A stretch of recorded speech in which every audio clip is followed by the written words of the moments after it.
नमस्कार। मैं हूं आशुतोष और आज बात करेंगे हम उत्तर प्रदेश के राजनीति की। उत्तर प्रदेश भारत का दिल है, सबसे बड़ा राज्य है और यहीं से होती है दिल्ली की सत्ता की दिशा। लेकिन आज हम आपसे एक सवाल पूछते हैं। सवाल वो है कि क्या अखिलेश यादव वाकई यूपी के लिए जरूरी है? क्योंकि लगातार विपक्ष ये मांग कर रहा है, लगातार ये सवाल खड़े हो रहे हैं, लगातार विपक्ष के रूप में समाजवादी पार्टी दमदारी के साथ आवाज उठा रही है। 2024 का झटका और 2027 की आहट, ये दोनों अपने आप में बहुत अहम है।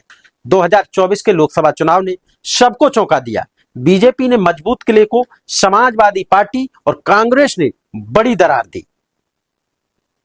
ये बहुत बड़ा झटका था बीजेपी के लिए।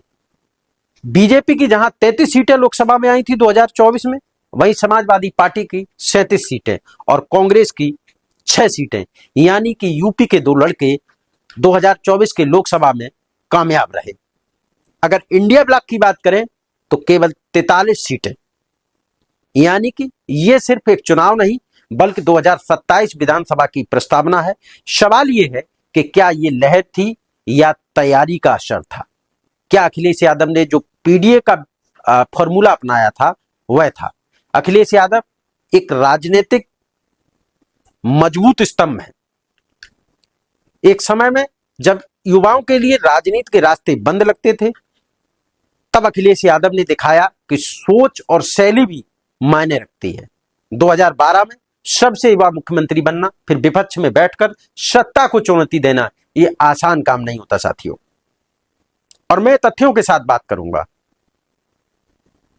मैं आपको बिंदुवार समझाता हूं कि 2012 में सपा सरकार मेट्रो, लैपटॉप जैसी योजनाएं लेकर आई थी, लेकिन 2017 में हार से सबक लिया और 2022-24 की अगर बात करें तो मुद्दों पर केंद्रित कर दी राजनीति पूरी अखिलेश यादव ने। आप समझ रहे हैं कि अखिलेश यादव यूपी के लिए क्यों जरूरी है? ये लगातार जो मांग उठ रही है, आज हम उसका द टॉक पॉइंट में जिक्र कर रहे हैं। कार्ड नहीं, सामाजिक इंजीनियर, यानी कि वो कौन सी पॉलिटिकल इंजीनियरिंग थी? जहां बीजेपी की अगर बात करें तो लाभार्थी मॉडल की बात करती थी, वहीं अखिलेश यादव ने पीडीए मॉडल, पिछड़ा दलित अल्पसंख्यक को लेकर राजनीति की नई रेखा खींच दी, जिसमें कुर्मी, मौर्य, लोधी जैसे ओबीसी वर्गों को जोड़ना। दलितों के बीच बीएसपी की गिरती पकड़ को अखिलेश यादव ने साध लिया, अपनी तरफ आकर्षित कर लिया। मुस्लिम वोटरों को संगठित बनाए रखना यह बड़ी बात थी और उसी का नतीजा था कि 2024 के लोकसभा चुनाव में समाजवादी पार्टी की रणनीति कामयाब रही। यह वही रणनीति है जिसने लोकसभा चुनाव में यूपी के नतीजे बदल दिए। ये वो बातें हैं, राजनीति का वो हिस्सा है, क्योंकि गठबंधन में समाजवादी पार्टी की जो स्थिति है वो क्या है वो भी आपको बताते हैं। जब देश में विपक्ष बिखर रहा था तब अखिलेश यादव इंडिया गठबंधन को थामे हुए थे। जो इंडिया में रहना चाहता है, अखिलेश यादव ने उस वक्त ये भी कहा था, जब इंडिया गठबंधन टूट रहा था तब अखिलेश यादव ने कहा था कि जो इंडिया में रहना चाहता है वो रहेगा, जो नहीं चाहता है वो निकल जाएगा।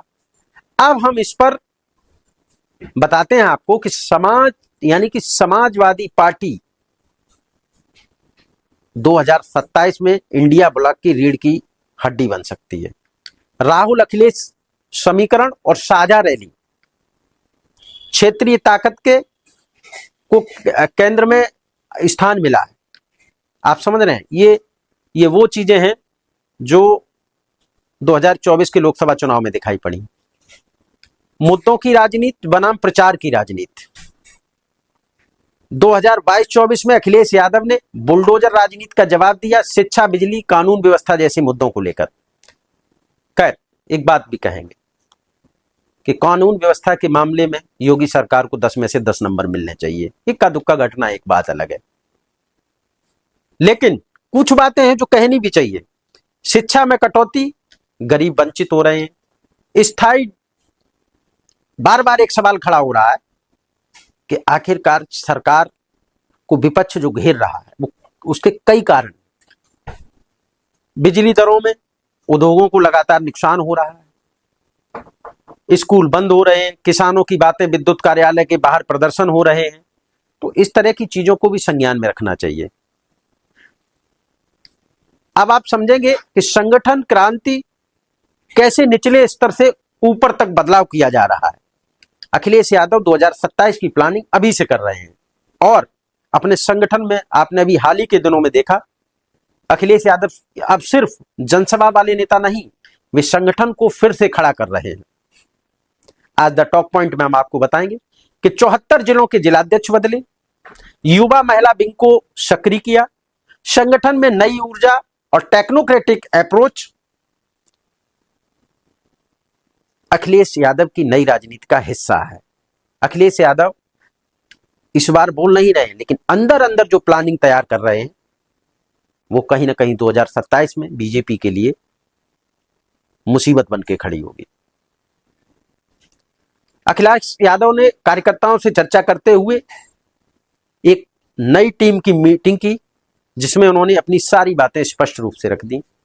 उन्होंने कहा कि भारतीय जनता पार्टी में उपेक्षित जातियों की वापसी करना चाहिए, यानी कि ब्राह्मण से लेके और निषाद तक लगातार ये माना जा रहा है कि ब्राह्मण नाखुश है।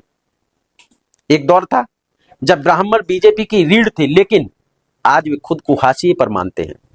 अखिलेश की नजर में अब इस उपेक्षित वोट बैंक पर भी विशेष ध्यान दिया जा रहा है।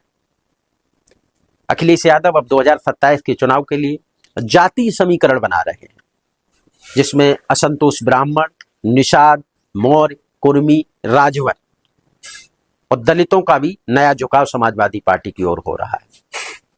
ब्राह्मण सम्मेलन, निषाद वोट रैली, कुर्मी युवा संवाद जैसे कार्यक्रम चलाने की समाजवादी पार्टी एक अपनी तैयारी कर रही है। अब हम आपको बताते हैं कि क्या वाकई जरूरी है अखिलेश यादव यूपी के लिए। वो इसलिए कि 2027 की लड़ाई सिर्फ चुनाव नहीं होगी, यह एक नई दिशा की तलाश होगी, और उस दिशा में अगर कोई विकल्प खड़ा है तो अखिलेश के लोग कहते हैं वो अखिलेश यादव है। और वो क्यों?